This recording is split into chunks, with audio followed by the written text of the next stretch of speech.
Okay, so I have a tradition with my sister-in-law. When she comes and visits, we basically communicate in would you rathers. And she's been here for the last week. She just went home.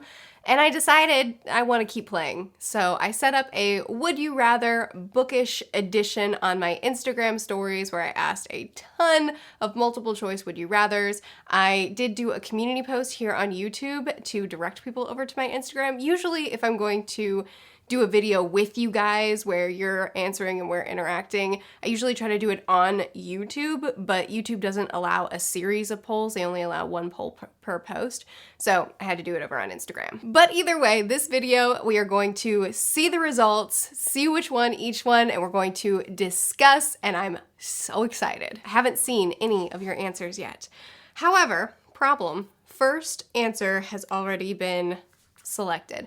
My husband was checking out the poll results on my phone, not the results, checking out the poll on my phone, and he accidentally tapped the answer for the first one, so I can't show you the original, but anyway, the first question was, would you rather live in Hogwarts or the Shire? Let's see the result. Wow, okay, well, I'm gonna be honest, I knew Hogwarts would win, but I am really surprised at by how much? I thought it would be a little bit closer. I thought this would be a harder one. So 73% said Hogwarts. I mean, I get it. Hogwarts is beautiful and mystical and magical and fun, and it would be so exciting to explore and to try to find the secrets of the castle, interacting with ghosts, falling through vanishing stairs. It would be a blast. Peeves would get on my nerves fast. However, I would pick the Shire. As much as I love Harry Potter and will forever love Harry Potter, the Shire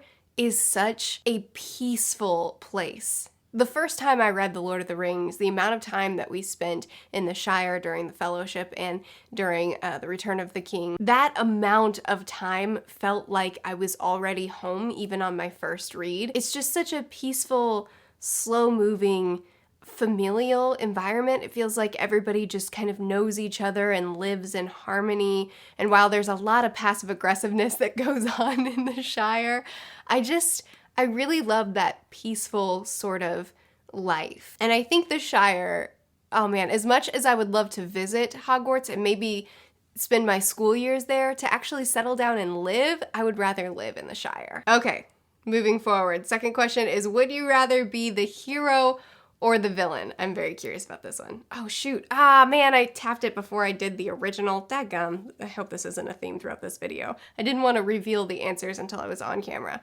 Okay, anyway, would you rather be the hero or the villain? 67% said the hero. I figured hero would win. I honestly picked villain. And I think it's because I'm a good guy in real life, and so if I could just have the plot of a book, you know, just for like 400 to 800 pages, I might try to be a villain for a minute and then get back to being the hero. But if I'm perpetually stuck, I'll choose the hero. Of course, the villain does always die in the end, so not always, but you know, always. Okay, would you rather try to survive with Katniss Everdeen or Arya Stark? So I have only read the first of the Song of Ice and Fire series, and I've not watched a single episode of the Game of Thrones TV show. So hang on, I'm gonna take a screenshot so I don't forget again. So I really don't have much of an opinion on this one. I kind of just threw it in there for you Game of Thrones fans, for you Song of Ice and Fire fans. I assume Arya is gonna be the winner. Let's check. Wow, I'm very surprised at how close this one is. I thought Katniss would lose by a landslide. So anyway, I picked Arya just because of one comment I got. Somebody sent me a DM about this one and said any character that survives even one book in the Song of Ice and Fire series would be who I would choose to fight next to. And man, is that true. She, even though in the first book, she's just like a sweet little kid that has a lot of spunk, you can tell that she's got some survival skills. Not that Katniss doesn't. Oh, I skipped one. Whew, good thing I looked back to check. All right, always have to skip the first chapter or the last chapter in a book. I had so many DMs on this one, people saying, I'm skipping this, I'm not gonna make a choice. That's not how the game works.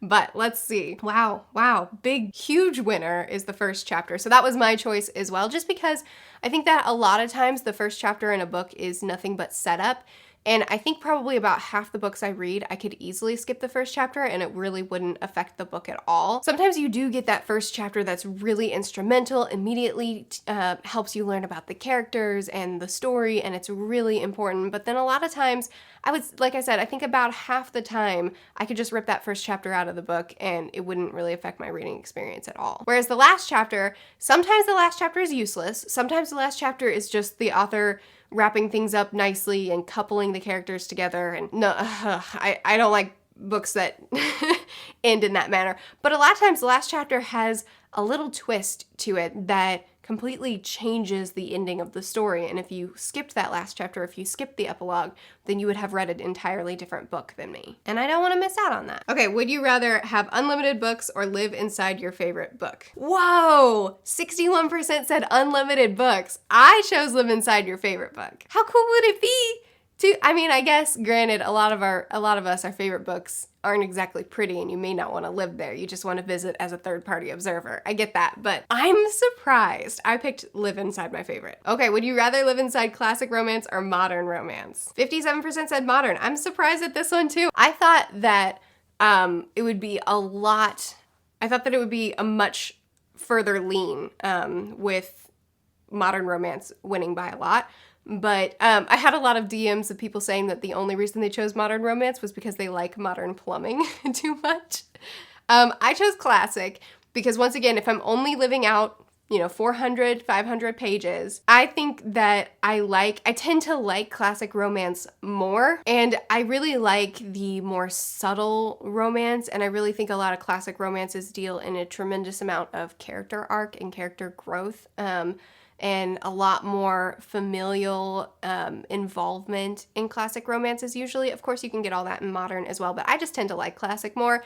And plus, I live in modern day right now, so to be able to spend 400 or 500 pages, which could be, 10 years long, inside of a classic might be kind of cool. And I don't know, I'd want to live there forever, but, for a book. Would you rather have a pet dragon or werecat? I feel like I know where this is going. Yeah.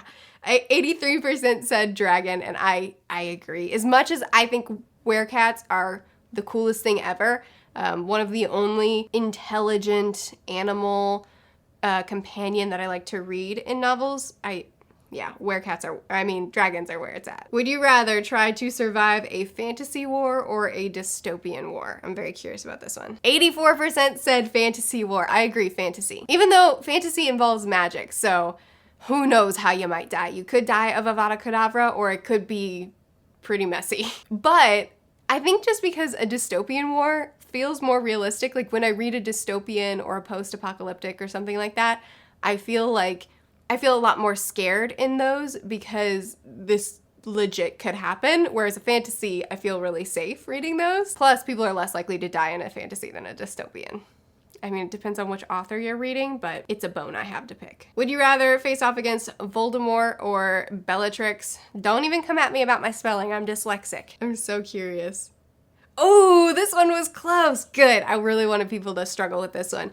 54% said Voldemort, which was my answer as well, but it was close. So the only reason I might pick Bellatrix is because Voldemort has that whole immortality thing. But if I have Neville fighting by my side, I feel safe. Headcanon, Neville is the real chosen one. Don't come at me. But Voldemort, he's the type of bad guy that just kind of sits around until you come to him, and then he might try half-heartedly to kill you, but it's really not that big of a deal. Whereas Bellatrix will torture you and murder you in the most brutal way she can think of, and then she'll laugh the whole way she's doing it. Voldemort will be like, I might flick my wand at you, we'll see. Would you rather move objects with your mind or read minds? 60% read minds, 60% move objects with your mind, 40% read minds. Yeah, hard agree on that one. I don't need to be inside people's heads. Not only would that cause so many problems, but what you think, what's in your mind, isn't necessarily a true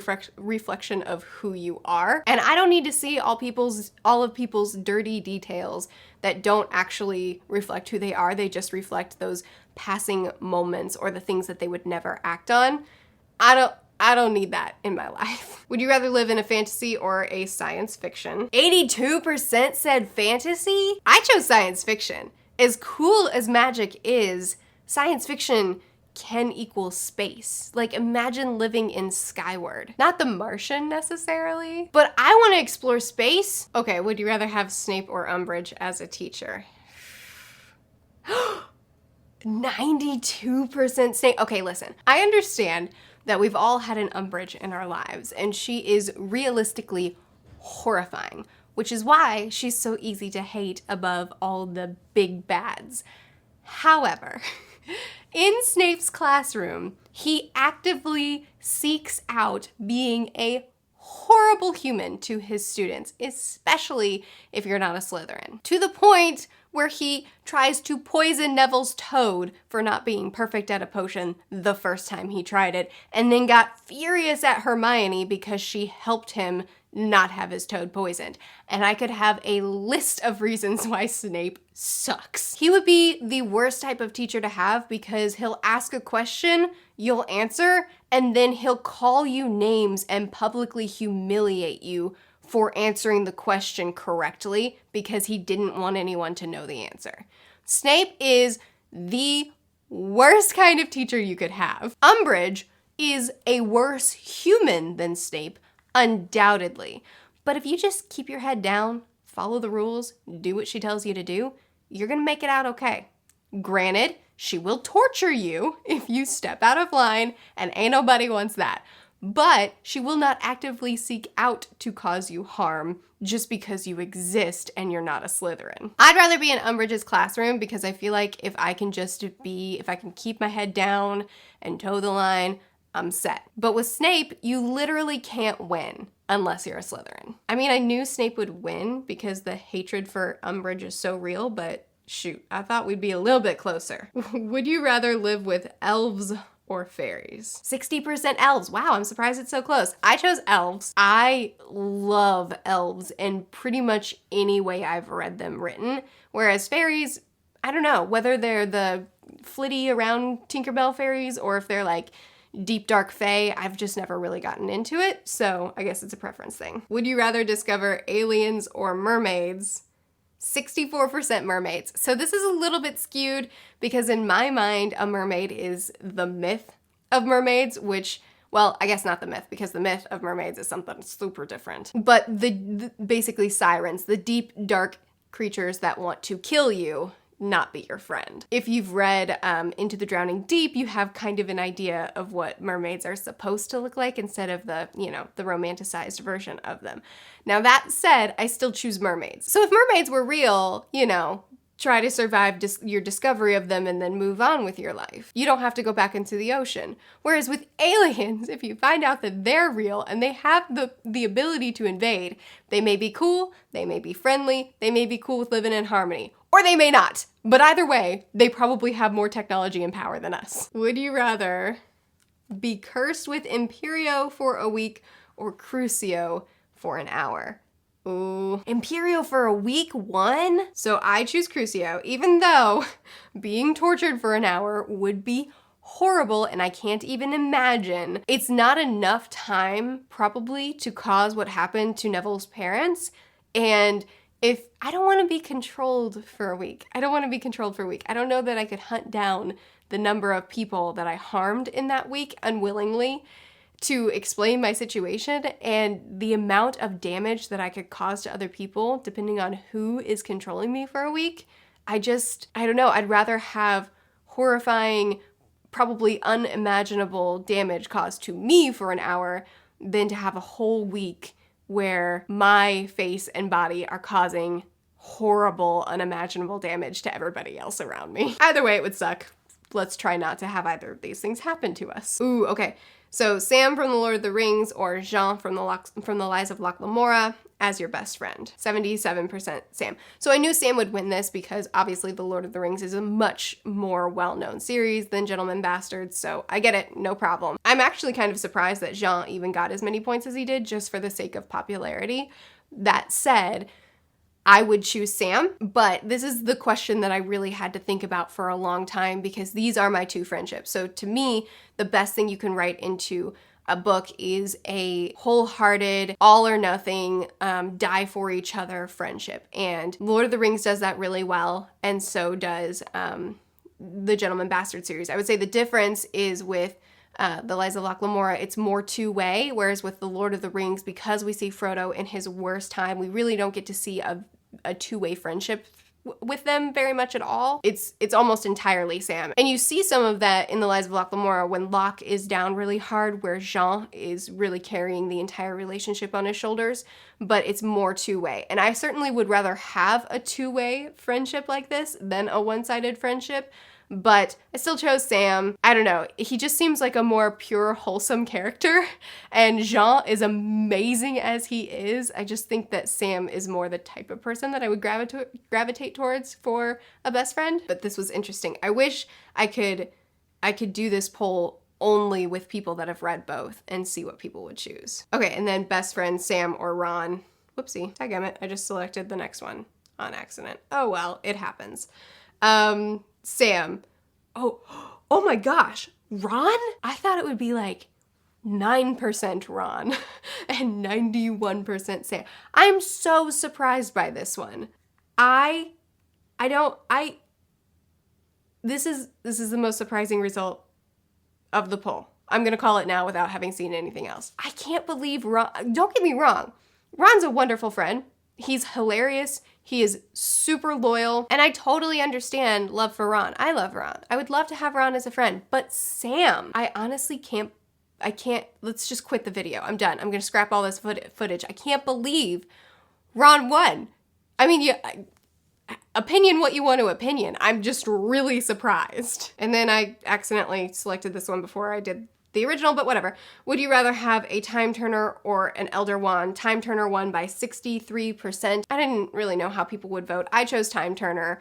I just feel like I would make a lot more use for that than like an all-powerful wand. And plus two, who isn't time poor? I certainly am. Would you rather only read physical books or audiobooks? Yeah, 87% said physical. I'm not surprised by that in the slightest. Even though I probably read just as much, if not more, through audio than I do through physical, I still enjoy reading physical more. It's just that I have less time to be able to sit down with a book for a while than I do to be able to plug in earbuds while I'm driving or cleaning or whatever it is I'm doing. Oh, it's the last one. I'm actually really sad about that. Okay, last one. Would you rather face off against a Jabberwock or Pennywise? This is another one that I threw in for people that have just read different things than me because I haven't read it yet. I'm gonna choose Jabberwock just because that's from Alice in Wonderland, if you don't know. I'm gonna choose Jabberwock just because it's more of a whimsical villain, whereas I assume Pennywise is more of an actual horror villain based off of the genre that it's in. Okay, yeah, Pennywise won by 55%. I'm not surprised. I was actually surprised how many people even knew what a Jabberwock was, but yeah, I imagine Pennywise would... Wait, more people said they want to face Pennywise? Okay, just kidding, I am surprised. You want to face Pennywise? I mean, I haven't read it, so I guess I can't critique, but you want to face Pennywise? Okay, we're done. And quite frankly, I'm sad that we're done. I loved that. I enjoy doing it so much. I really love videos where you guys are super involved, where you're answering questions and then we're just hanging out and talking about it all. So if you want to see another series of polls sort of video like this, go ahead and suggest more things that you think would be fun to do. And feel free to discuss any of these. If you had an opinion that was not the popular opinion, feel free to defend it in the comments section. I hope you guys had as much fun with this video as I did. I post videos every Sunday, Tuesday, Thursday, and Saturday. I'll see you guys again soon.